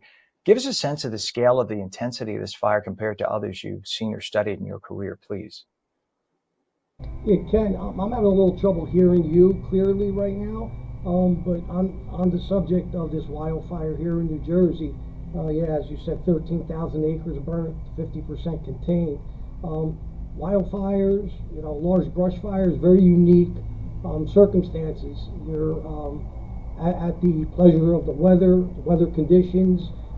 Very difficult tactically to approach. I believe here in New Jersey they're doing a phenomenal job. Right now we're dealing with the reports of no loss of life. We're dealing with reports of minimum structural damage. I believe one commercial structure at this point. So when you look at the totality of wildfire, especially in areas like New Jersey where there's so much population and structures close to the perimeters, very complicated tactical response. Some of the things that you hear about a lot, especially now that we're paying attention on the news, is you'll hear about fire lines and backfires, very labor intensive, equipment demanding, a proposition where they really try to get ahead of the fire and control where it's going. Difficult, a little different than structure firefighting. But here right now what I see is a really great effort by the fire service, and that's where you melt the two together, where you have the structural firefighting, most of your municipal and volunteer fire departments coming together trying to work in coordination with the forestry fire service, where we're protecting the properties and structures, and they're out there really doing that hard work of containing, trying to get that under control, or guiding or steering that actual fire. And there's a lot of challenges, logistical challenges that come with that, such as the challenge of actually getting water to the fire. Some remote areas they got to deal with trying to get access to the fire. Very challenging tactical and strategical concerns for that type of operation. And Chief, I don't know if you can hear. Are you able to hear me if I speak slowly? I hear you now. It's just a little light. I'm hearing you, but I hear you. Okay, thank you. And meteorologist Mike Favetta, I know he has some questions for you as well. Mike, would you like to ask the chief anything? Yeah, so a lot of times when these situations occur, there are incident meteorologists on site helping the firefight as well. Have you had any experience with that? And has the up to the minute forecast changed your firefighting decisions in your work history? Again, as predominantly, my career, 30 years in the city and now involved in a suburb, most of it's structural firefighting, but absolutely. When you get large fires like this, they can create, as I'm sure you know, their own weather pattern. They start creating their own wind and weather pattern within that firestorm. So coordinating the direction of the wind, coordinating the direction of where the smoke, where the embers, the flying embers may be going, and getting ahead of that is very vital, very important working with the weather service. Absolutely. Yeah, and this is something obviously people don't even think about this. They just assume if there's a fire, the firefighters go in. But if there's no direct threat to humans or property, do they just let the fires burn and just kind of cause maybe they'll do a fire line so that the fire will not burn past a certain point and head toward houses? Is that the way it works? That's a great way to frame that. As I said, they're like engineers. The Forest Fire Service, they're really engineering the fire, trying to direct it and control in which way it burns. Because as you see, a lot of times you're not going to have the capability to put these mass fires out. There's just not enough access, not enough water. So what they're doing is creating fire lines, fire breaks, we could say, backfires to try to avoid loss of property, residential, commercial property, and obviously loss of life. So yeah, sometimes that protect in place is the answer. Many times it is the answer. But when you get an evacuation warning, you should heed that warning. And in the fire service, one of the things that we've talked about for years and years in our pre-planning is have a plan yourself. As that homeowner, as that business, have your own plan. Know where your evacuation sites are.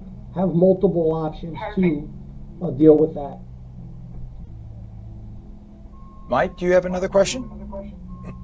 I mean, I wanted to thank you for coming on because this has been very helpful, especially for those that maybe aren't as familiar with how these wildfires, spread and work, especially in these remote areas, because you can't find a fire hydrant in the middle of the forest. Yeah. That's a great point. Water becomes one of the biggest logistical concerns. You'll hear shuttling water in, you'll hear airdrops are taking place, but they have to go get that water from somewhere. Time consuming, equipment, again, labor intense to produce and get that water on the areas of concern. Many times it may be even trying to get ahead of the fire. But especially in the rural areas, that's really a challenging prospect. All right, thank you so much. I appreciate you being on. Again, the former chief of the Newark Fire Department.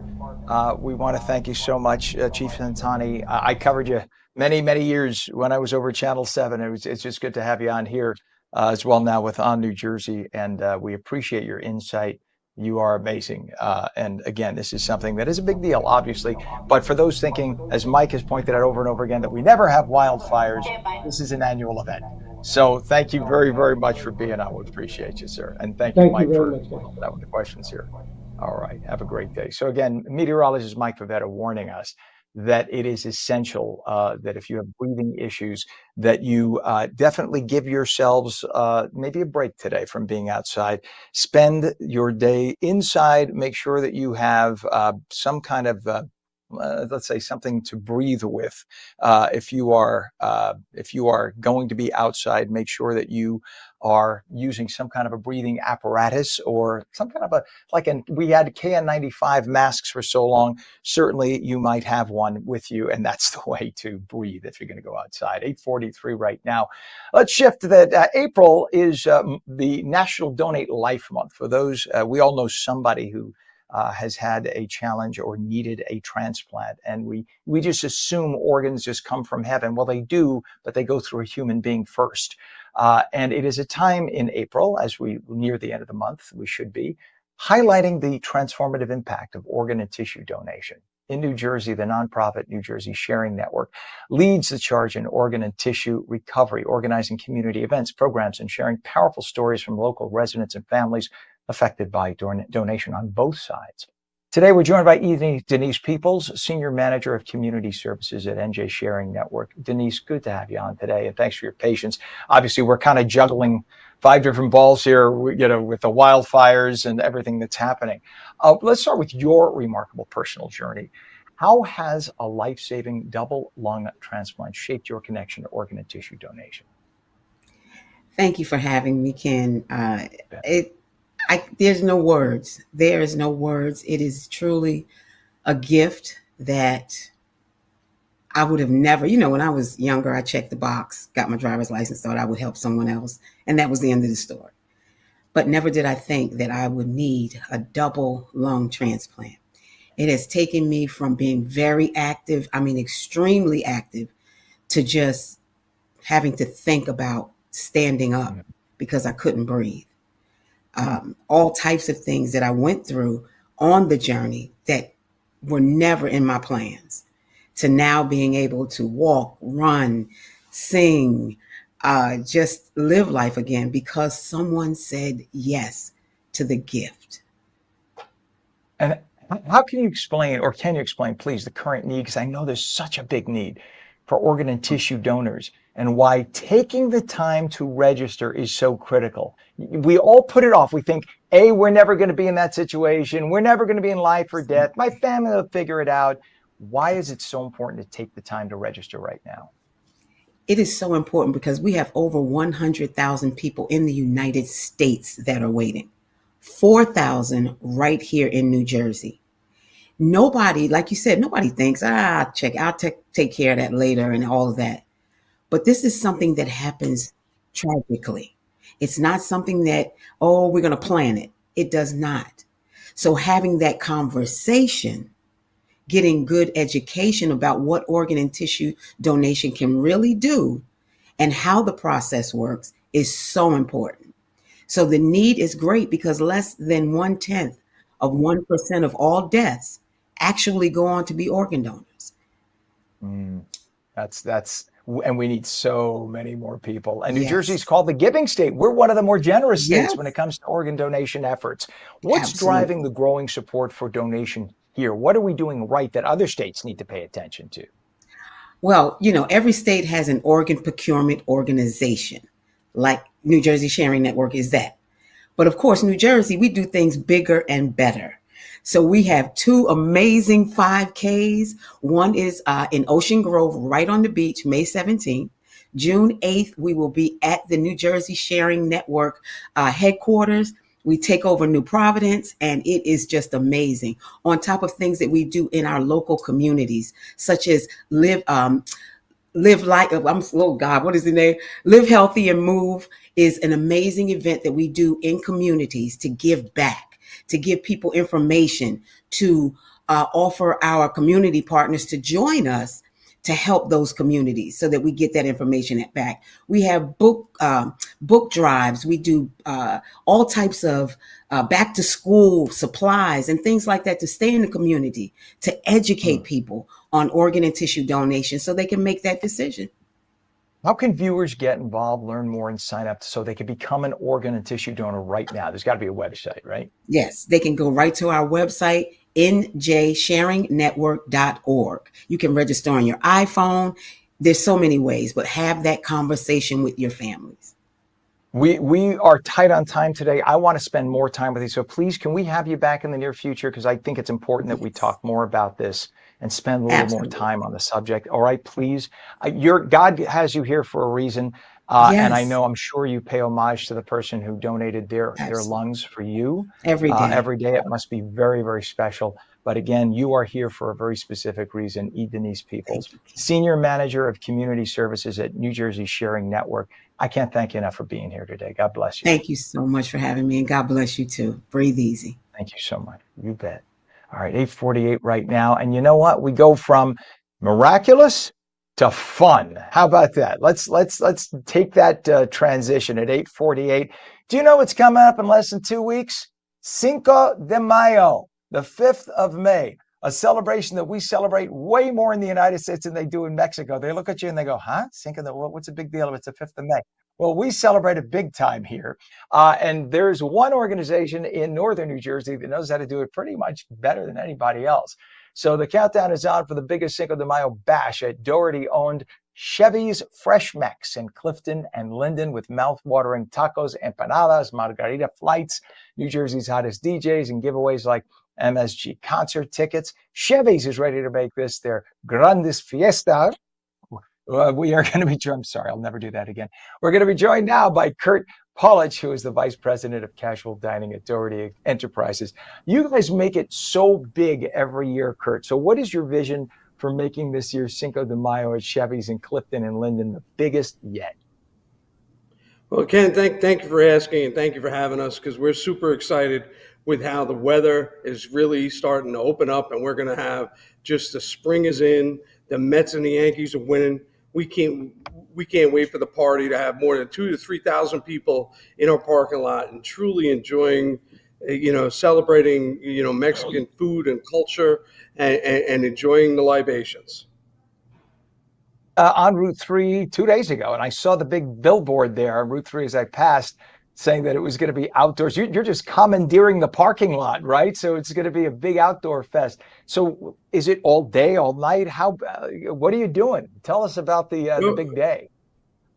Well, basically, we break it into 2 days, with Saturday being our big Cinco de Mayo party. We'll have the Red Bull DJ truck in the parking lot, beer trailers, live DJs doing all kinds of fun contests and giving away Subway Series tickets and all kinds of just good, honest fun to truly celebrate the start of the spring season, the start of summer. And we get everybody I call it the kickoff to the Jersey Shore is the way we treat it. And we've been doing it for more than 20 years now. And to just see people, the number of people that come out and just have fun is incredible. And then Cinco de Mayo True on May 5th, just truly celebrating the culture and the food. And our chef George is going to be out there with a street taco stand in our cordoned off area with fun games and dancing. It's just an incredible time. So you're saying this is going to be just boring, is what you're saying? This sounds like it's an amazing time. No, this sounds like if your heart has stopped, you should go there and you'll come back to life. That's what this sounds like. I think anybody from New Jersey will tell you that they probably know somebody that's been at the party. I mean, we've had the guys from some of the major radio stations, some major DJs that kick off the season with us. You see from the pictures of it's 100 by 60 tent. So that's basically half the size of a football field. And then it extends beyond that for the people that want to be in the sun. It's just a fun night of DJs and parties and really just enjoying themselves. It's one of my favorite days of the year to work. I'm sorry, I got to interrupt here. When are you going to have On New Jersey do this thing live? We could be live there as well. You don't need to say, this is a radio is yesterday. This is TV. We'll come and we'll broadcast live. I would love to be there. We'll go around and interview the folks. Have us there. I would love it. Yeah, no, come on down, and we'll have a great time. It's really incredible. Just to see. We'll talk to Gerald. Gerald, our executive producer. We'll talk to Gerald. It's too late this year, but next year, let's make this a thing. We'll broadcast live. We'll make this a big deal, and we'll have fun. Why not? Let's make that a deal. So tell us about the food. I'll take you on a tour of the menu, and I'll introduce you to all the different items, because we have a bunch of people that have really put together some real creativity from all different regions of Mexico. That's what I love. I think a lot of people traditionally think of Tex-Mex as being artificial. You guys are very serious about your menu, and talk about some of the specials on your menu that people can look. People who are serious about food, especially Mexican food, they're going to be pleasantly surprised. Yes, it's very interesting how the Spring Fiesta that we currently feature right now has Maria Tierra, Mexican Alambre. We have a crispy chicken ranchero that's fabulous, and then we have a beef empanada. That there's so many different versions of empanadas, whether you're from different regions of South America or Puerto Rico. And here we have our own Mexican spin on it that's been developed by our team that has been cooking in these kitchens for more than 20 years. Yeah, for people that don't realize, empanada literally means stuffed. So it means like stuffed Yep. bread item. So it could be basically anything shoved into it, just like a taco could have anything, and even a calzone in Italy. Everybody kind of has their own version of an empanada, every culture. And empanada is, of course, the Mexican version of it. Now, this year, the I got it right giveaway. here for you, Ken. If you could scratch and Good. sniff Let the me. screen, there Oh you go. man, See, now you're I got officially all the killing me. dishes. Let me take you on a little tour of the menu. Please, Paulage. With the different steak, it's all seasoned. I mean, cheese enchiladas. Oh, It's incredible. I could And for those literally that smell enjoy that through the screen. libations, we got some big, monster margaritas with Coronas in them and everything. So we could take you on a tour of so many different fun things. And then a tequila menu. If you're somebody that likes tequilas, if you remember when we were young, it was tequila that used to put hair on your chest. Now there are so many tequilas that are sipping tequilas that will drink with the best cognacs and the best bourbons. The You know añejos, what? the It's funny you say that. cristalinos. I was going to say, because I used to be a Scotch drinker years ago, and a good añejo tastes a lot like a light Scotch, right? It's an Oh my amazing thing. God. It's not that cheap stuff they used to put in the sweet drinks at the clubs 30 years ago. This is really a great liqueur.